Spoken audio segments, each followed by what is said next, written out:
The morning air in Fernwood-on-Sea carried the crisp promise of spring, but its gentle calm was shattered at precisely 9:07 a.m. by a raw, anguished cry that tore across the gardens of Windermere House. Miss Jane Marple, seated by the window of her room at the Seahorse Inn, set down her untouched cup of tea, her eyes narrowing as she caught the unmistakable pitch of a human soul confronting something terrible. Within moments, the figure of young Tommy Fletcher emerged, stumbling into view, his face pale, hands shaking, the ease of his usual movements lost in a blur of panic. Moments later, word reached the village.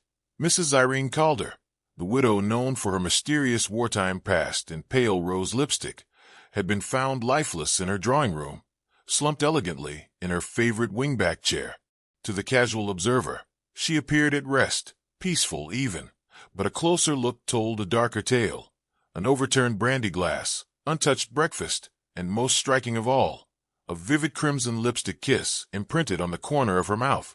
It was a color so bold, so unlike her usual choice, that it seemed less like a cosmetic and more like a signature. And for Miss Marple, who had solved more murders with knitting needles than fingerprints, that single shade was enough to suggest one thing. Someone in Fernwood-on-Sea had killed not in a moment of passion, but with a rehearsed and deliberate plan.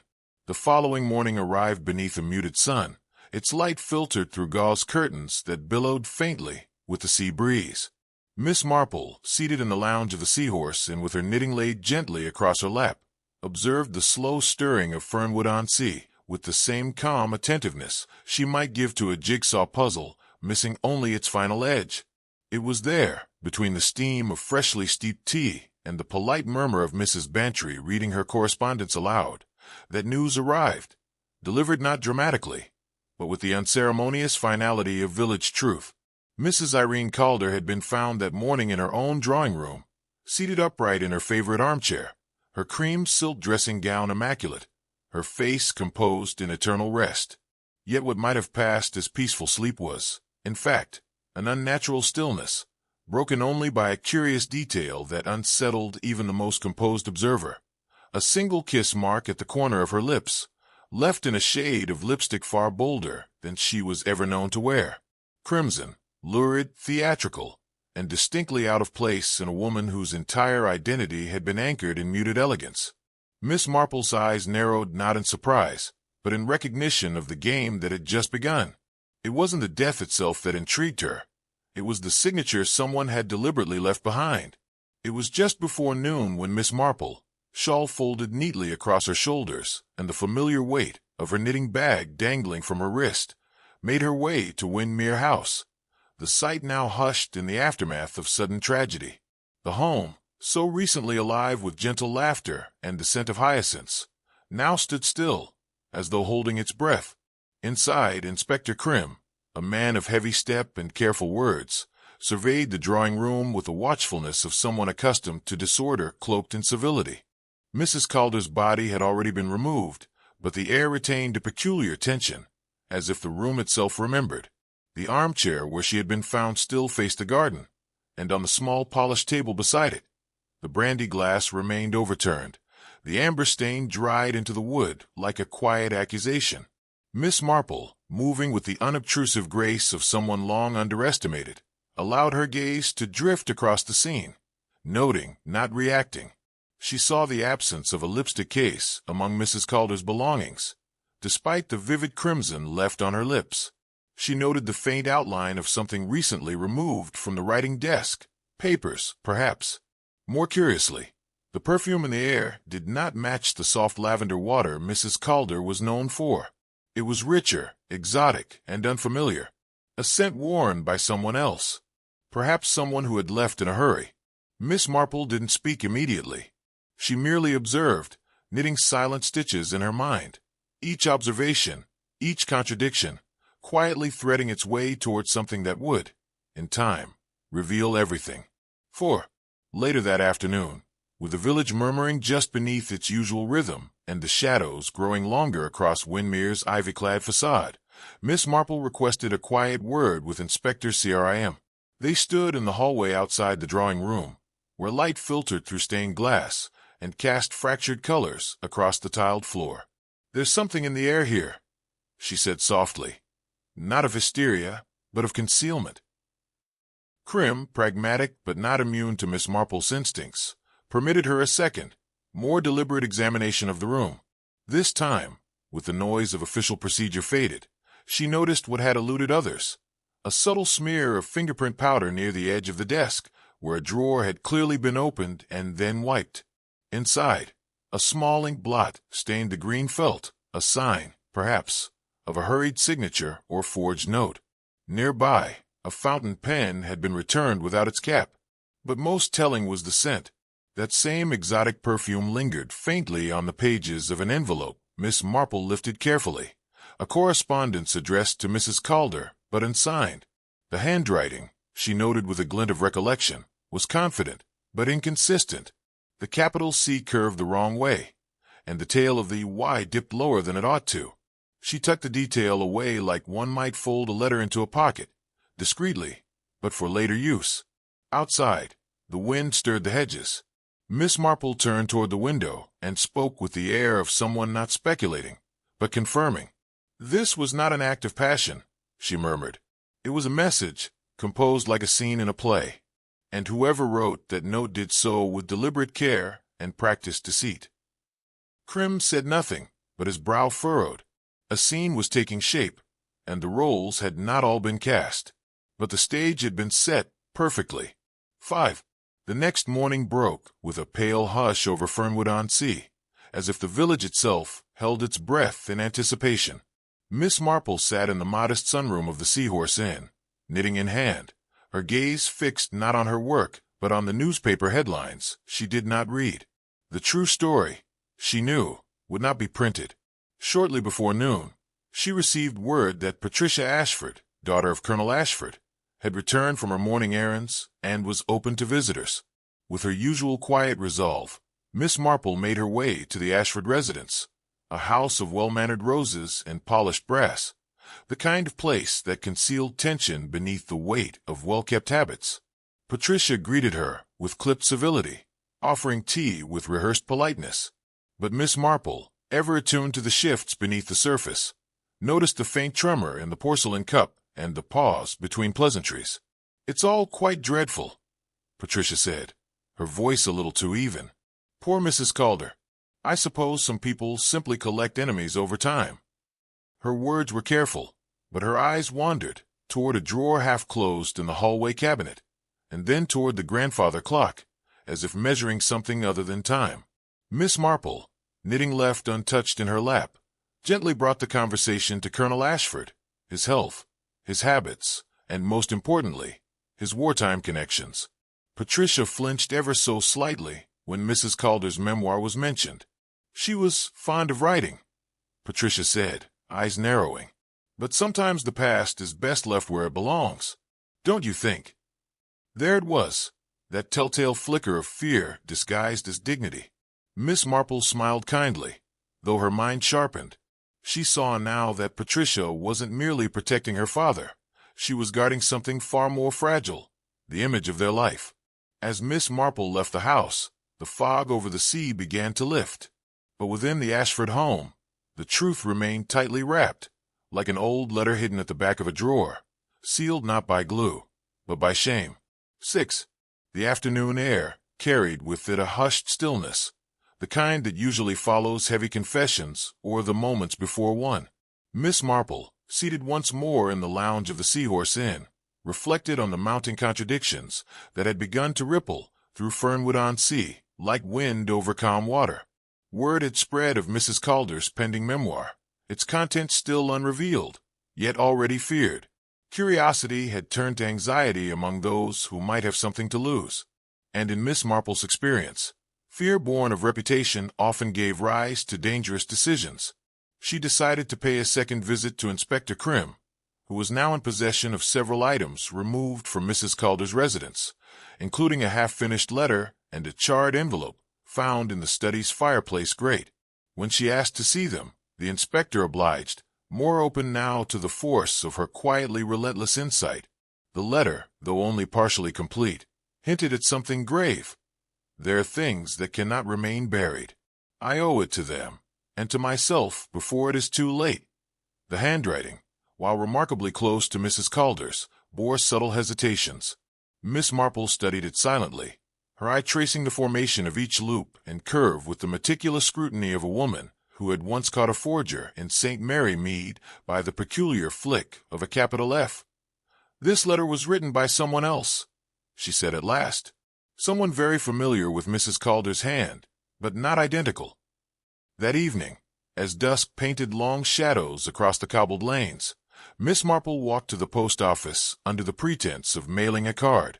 Mrs. Hewitt, the village postmistress and natural keeper of unspoken truths, was more than willing to chat. Under Miss Marple's careful direction, it was revealed that several letters addressed in Mrs. Calder's hand had been posted locally, though franked with a London stamp, an oddity, unless someone was deliberately trying to make the correspondence appear distant. When asked whether she ever noticed who posted them, Mrs. Hewitt, with a smile betraying decades of subtle surveillance, leaned closer. "Always just before closing, dear." A tall woman, smartly dressed, wore gloves even in warm weather. But gloves can't hide posture or perfume. I'd wager it was someone who spent years practicing appearances. Miss Marple left the post office with a calm expression and a storm of certainty stirring beneath it. Someone had gone to great lengths to control the narrative surrounding Mrs. Calder's past. The fake letter, the forged hand, the carefully orchestrated postal deception, all pointed not to impulse, but to planning. And planning, as Miss Marple knew, was rarely the work of grief. It was the child of desperation. Midnight fell over Fernwood-on-Sea, like a velvet curtain stitched with secrets. At Windermere House, only the waves dared speak, their steady rhythm a reminder that time, no matter how tangled, marched forward. Inside the station's stark interview room, young Tommy Fletcher sat with shoulders hunched, fingers nervously tracing circles on the table's surface. Miss Marple, seated across from him, had brought her knitting, but had not lifted a single stitch. Her gaze, gentle but unwavering, had already begun to unravel the silence he wore like armor. "You've been frightened," she said softly, "but not of what people think. Not of Mrs. Calder. No, I believe you were frightened of something from long ago, something that has followed you like a shadow you can't outrun." Tommy's lips trembled, and then, as if the dam within him had finally cracked, the truth poured out. "I deserted," he whispered. "Not in battle, not in cowardice, just for 3 days. After leave, I couldn't bring myself to go back. My nerves were shot. I wandered Brighton like a ghost. I never planned to run forever, but someone found out. Someone's been threatening to expose me ever since." Miss Marple listened with the tenderness of someone who had witnessed far worse buried beneath uniforms and medals.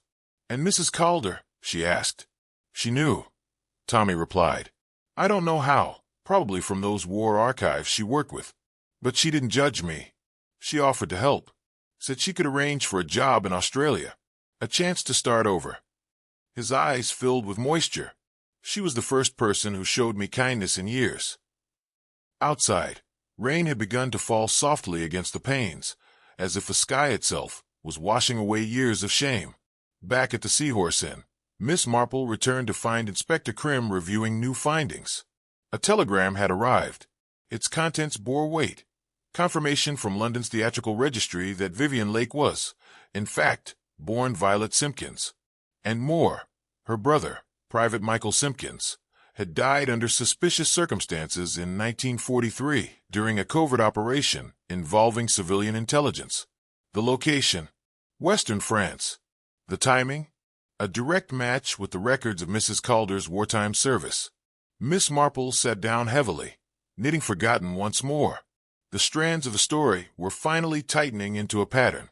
A sister who had lived in shadow, a brother who had vanished in secrecy, a woman, Vivian Lake, who had changed her name, perfected her voice, and carved a new life upon a stage, all while plotting her return to the woman she held responsible. But Miss Marple's instinct told her that Violet had not come to kill. No, hers was a pain that sought answers, not blood, which meant that someone else, someone closer, someone with more to lose, had decided to use that vendetta as a smokescreen.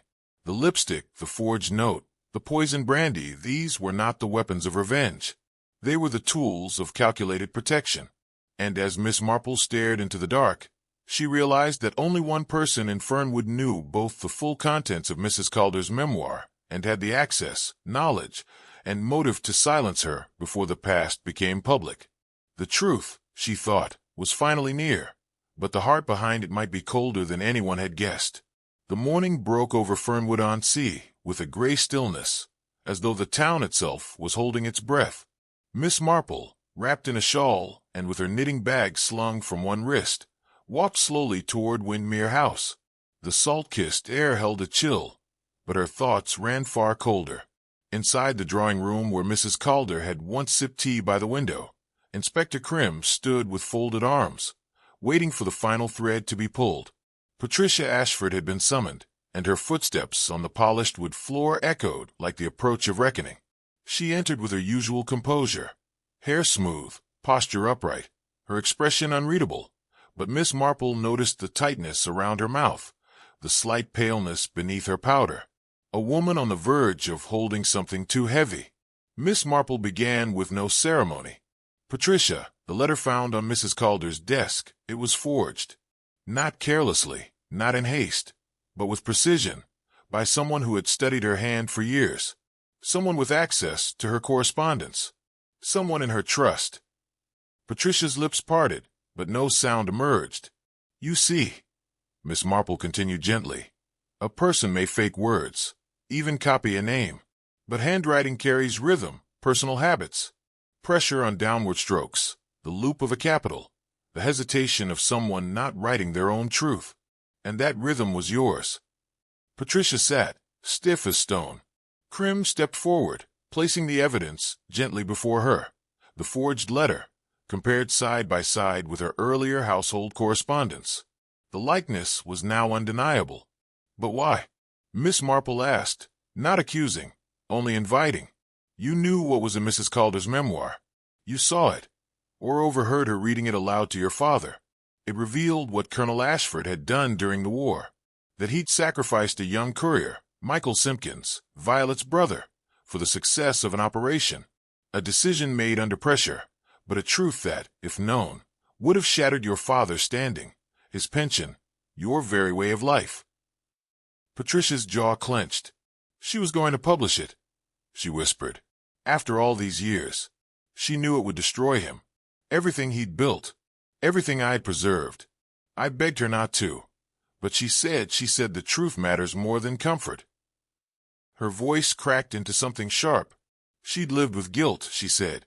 I was supposed to live with ruin. "And so," Miss Marple said softly, "you made it look like revenge. You bought the lipstick, Scarlet Vengeance. You used Violet's presence to stage it. The perfect story, the sister of a dead man seeking retribution. But it wasn't revenge. It was fear. Fear of change, of shame, of a world that would no longer protect you." For a long moment, no one spoke. Then Patricia, ever poised, took a steady breath. She never screamed. She said quietly. She just looked at me, as if she understood, and forgave me. Her voice wavered. "I didn't mean to kill her, only to scare her. I wanted her to burn the manuscript. But she just sat there, calm, like she saw through me." Her hand went to her wrist, as if remembering a touch that hadn't come. Miss Marple stood, her tone almost maternal now. "You were not a monster, Patricia. Only a woman who loved too fiercely and feared too deeply. But truth is not a thing one can bury with ceremony and silence. It rises, always. Outside, the sea groaned softly against the cliffs, and the wind carried the taste of rain. Inside Windermere House, something heavier than grief had finally been named, and with it, the calm after the storm had begun to descend.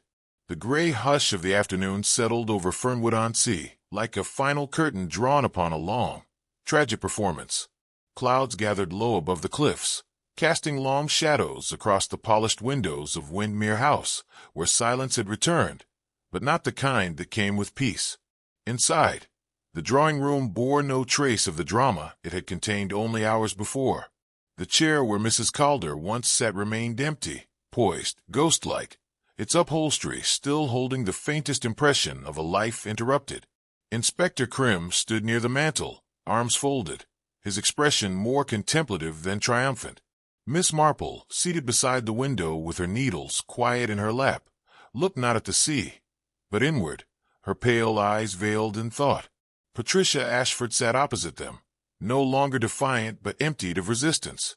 Her confession had been made, not with tears, but with a kind of mournful dignity, the kind of surrender that comes not from weakness, but from exhaustion. Outside, the sound of church bells from the village drifted in faintly, calling no service, only echoing the shape of something ending.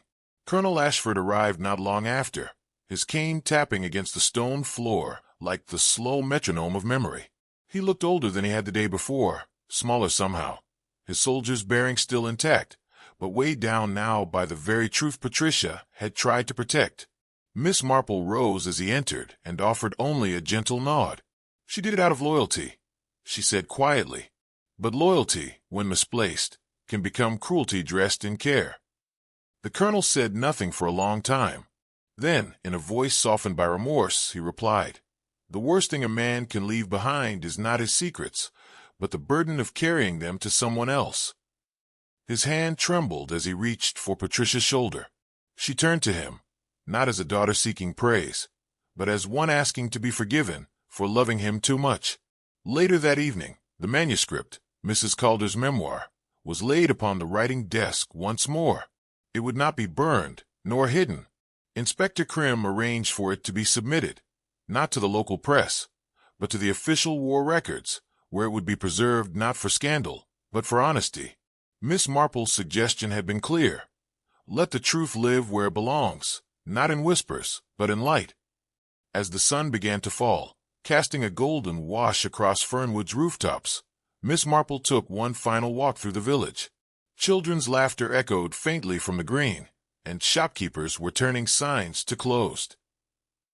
The world had begun its gentle rotation once more, slightly changed, perhaps wiser. She paused outside the Seahorse Inn, looking up at the old gas lantern swaying in the breeze. The mystery had ended, but the pain it had revealed, the kind shaped by wartime silence, by family pride, by unforgiving grief, would take longer to fade.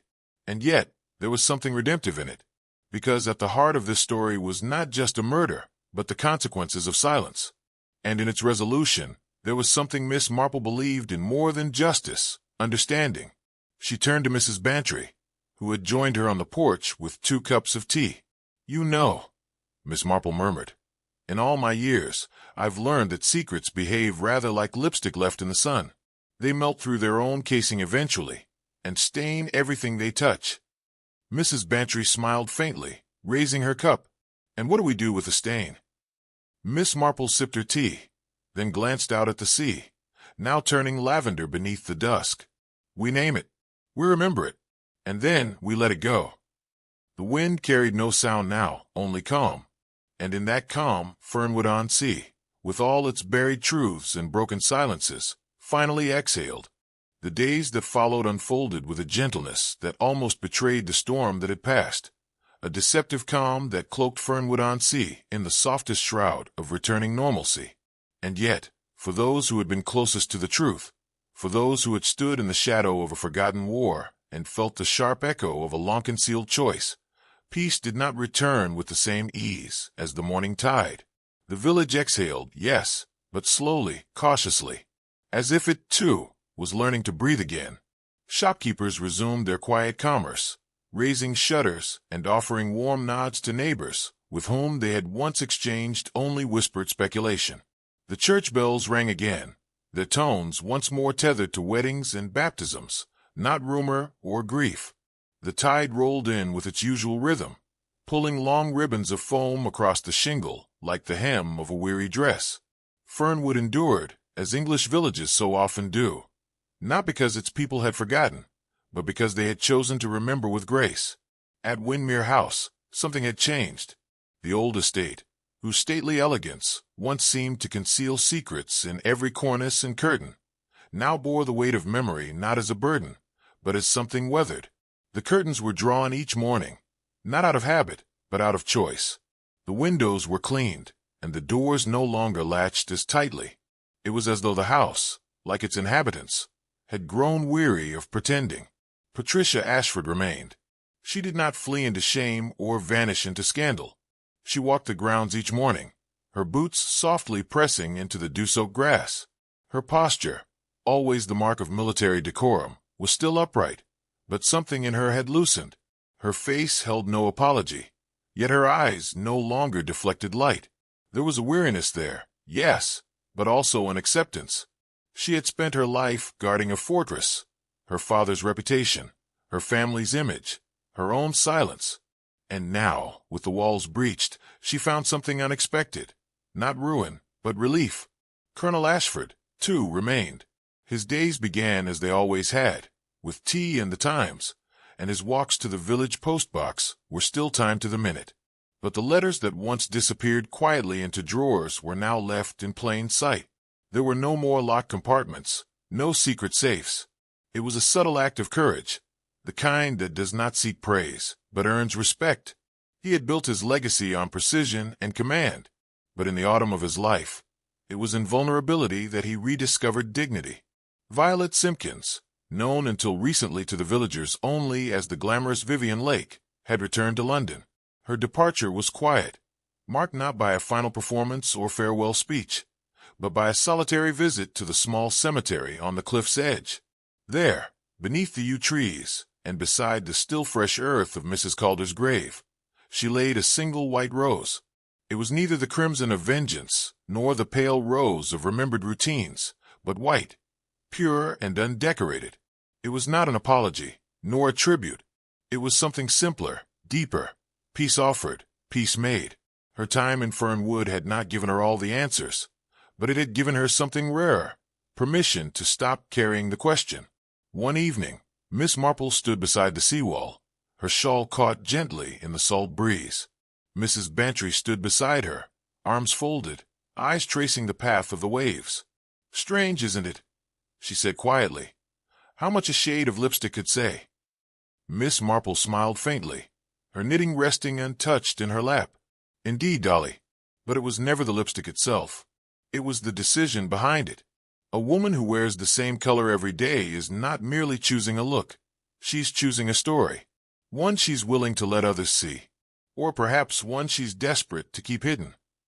She looked out toward the horizon, where the sea met the sky in a wash of twilight gray. In Mrs. Calder's case, I think it was both, a truth and a mask, worn so long, she no longer remembered which it had been first. The final note of the village's whispered intrigue came not with a scandalous headline or a hasty arrest, but with a memorial, quiet, dignified, held in the small stone chapel that overlooked the sea.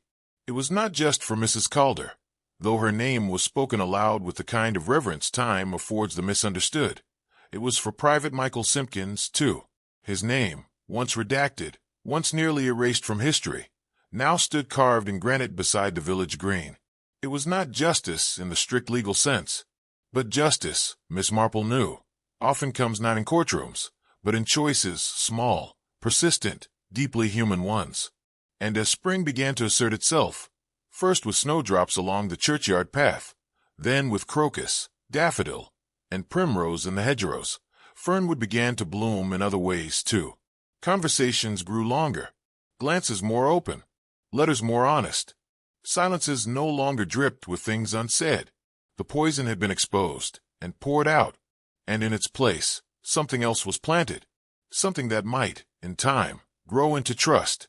Miss Marple, packing her things at the Seahorse Inn, allowed herself a final look out the window before departure. The sea was calm that morning, not in stillness, but in rhythm, as though it, too, had exhaled. She folded her nightdress with care, slipped her knitting into its familiar bag, and adjusted her small hat in the mirror. She did not think of Patricia's forged letter, or of the lipstick smeared at the corner of death, or of the memoir that nearly rewrote a village's peace. She thought instead of what it costs a person to tell the truth, and what it costs them not to. And as she stepped through the door, a faint breeze lifting the hem of her coat, she thought of the final image left behind, the crimson mark that once shocked the eye now transformed, not erased, but softened. No longer a symbol of vengeance, but a reminder of what is asked of those who choose to see clearly, speak gently, and forgive fully. A week had passed since the storm of revelation had passed through Windmere House, leaving in its wake a quiet that was not quite peace, and a stillness that carried the weight of too many unspoken years. The roses, curiously indifferent to the drama that had unfolded so near their roots, had begun to bloom again beside the old bricked-over well. Their petals, pale as porcelain and edged in dew, swayed gently in the seaside wind, as though nothing beneath the soil had ever stirred. But Miss Marple knew otherwise. She stood now in the drawing-room of the Seahorse Inn, framed in late afternoon light, her belongings neatly arranged and her knitting carefully folded in a satchel at her feet. The murmur of waves beyond the window was steady and unchanging, and the low hum of village life had returned to Fernwood-on-Sea, as if the village, like its people, had simply absorbed the past into its bones and chosen to carry on. It was at that moment, just as the sun cast its longest rays across the polished floorboards, that Mrs. Hewitt from the post office appeared in the doorway, breathless, her cheeks flushed with urgency and curiosity. In her gloved hand was a small envelope, pale blue and edged with the sort of dignified fading that hinted at both distance and delay. "This came for you, Miss Marple," she said, extending it with the faintest tremble. "It arrived just now, though oddly. It was posted well over a week ago. Delayed in London, they say. Strange, isn't it?" She lowered her voice. "The handwriting, it's hers. Mrs. Calder's. Quite unmistakable." Miss Marple received the letter with delicate reverence, her eyes already tracing the familiar, decisive script across the front. There was no mistaking it. The strokes were graceful yet assertive, Zyrene Calder's hand, to the last. Slowly, almost ceremonially, Miss Marple opened the envelope. Inside, folded with a care that spoke of hesitation more than haste, was a single sheet of creamy stationery. She read the letter in silence.